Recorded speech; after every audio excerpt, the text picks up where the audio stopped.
Picture 60 senators, each hiding a dagger beneath his toga. They were about to kill the most powerful man alive. Julius Caesar had just crushed every rival in a brutal civil war. He returned to Rome not as a general, but as its master. The Senate showered him with honors no Roman had ever received. He was named dictator, not for a year, but for life.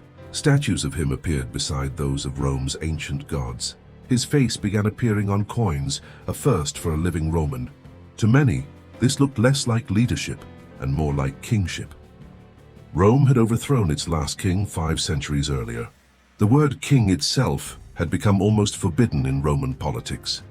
Caesar's growing power revived old fears of a return to monarchy.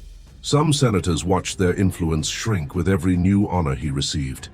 Others feared for the future of the republic itself. Among the most alarmed was a senator named Gaius Cassius Longinus. Cassius began quietly approaching other senators he believed shared his fears. He needed one man in particular to make the plot credible. That man was Marcus Junius Brutus, a senator with a famous name. Brutus's ancestor had helped drive out Rome's last king centuries before. Cassius knew Brutus's name alone could justify killing a tyrant. There was a deeper twist. Caesar treated Brutus almost like a son. Some ancient rumors even suggested Brutus might be his own child. Despite this closeness, Brutus grew convinced Caesar threatened the Republic's survival. Slowly, reluctantly, Brutus agreed to join the conspiracy against him. With Brutus on board, dozens of other senators quickly joined the plot. A plan to kill Caesar was now firmly in motion. A stranger stopped Caesar in the street with a chilling warning. "Beware the Ides of March," the soothsayer told him. Caesar brushed off the prophecy as meaningless superstition. The conspirators, meanwhile, were finalizing their deadly plan in secret. They chose March 15th, the Ides of March, as the day. On that date, the Senate was scheduled to meet at Pompey's theater. Ironically, the meeting would take place beneath a statue of Pompey himself. Pompey had once been Caesar's greatest rival, now long dead. The conspirators agreed that every senator involved must strike a blow. This ensured no single man could later escape responsibility. They debated whether to kill Mark Antony as well. Brutus argued against it, insisting the plot must appear noble, not bloody. This decision would later prove to be a costly mistake. As the date approached, strange omens reportedly troubled the city. Caesar's wife, Calpurnia, had a terrifying nightmare the night before. She dreamed she held his lifeless, bloodied body in her arms. Shaken, she begged him not to attend the Senate that day. Caesar initially agreed and considered staying home.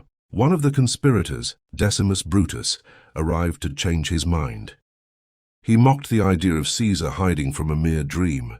He warned that skipping the session might insult the Senate deeply. Reluctantly, Caesar agreed to attend after all. He set out for the Senate, unaware of what awaited him. Along the way, someone tried to hand him a written warning. Caesar took the note but never read it. He walked calmly toward Pompey's theater, toward his own death. The moment Caesar entered, 60 men closed in around him. One senator, Julius Caesar, approached with a personal request. He asked Caesar to pardon his exiled brother. Other conspirators crowded closer, pretending to support the appeal. Caesar refused the request and tried to wave them away. Caesar suddenly grabbed Caesar's toga and yanked it downward. This was the prearranged signal to strike. Senator Casca struck first, stabbing Caesar in the neck. Caesar spun around, shocked, and grabbed Casca's arm.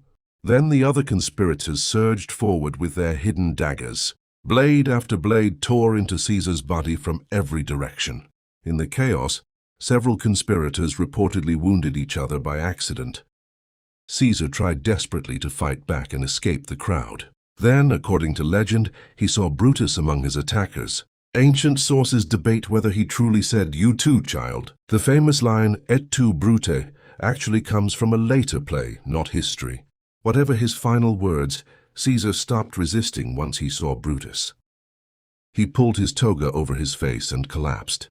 He fell directly at the base of Pompey's statue. In total, Caesar suffered 23 stab wounds. Ancient physicians later concluded only one wound was truly fatal. The Senate chamber erupted into pure panic and confusion. Senators who had no part in the plot fled in terror. Blood pooled beneath the statue of Caesar's old rival. The most powerful man in Rome was now dead on the floor. His killers believed they had just saved the Republic. The conspirators expected the streets of Rome to erupt in celebration. Instead, an eerie, frightened silence fell over the city. Ordinary Romans had loved Caesar and now feared for their own safety. The killers had planned his death but never planned what came next. They fled to the Capitoline Hill, uncertain of the public's reaction. Mark Antony, Caesar's closest ally, saw an opportunity in the chaos. At first, Antony negotiated a fragile peace with the conspirators. He was even granted permission to deliver a funeral speech for Caesar. It would prove to be a fatal miscalculation on their part. Antony stood before the crowd and read Caesar's private will aloud. The will revealed Caesar had left money directly to Roman citizens. The mood in the crowd shifted from grief into raw fury. Antony displayed Caesar's bloodied, torn toga for all to see. The sight of it pushed the crowd over the edge.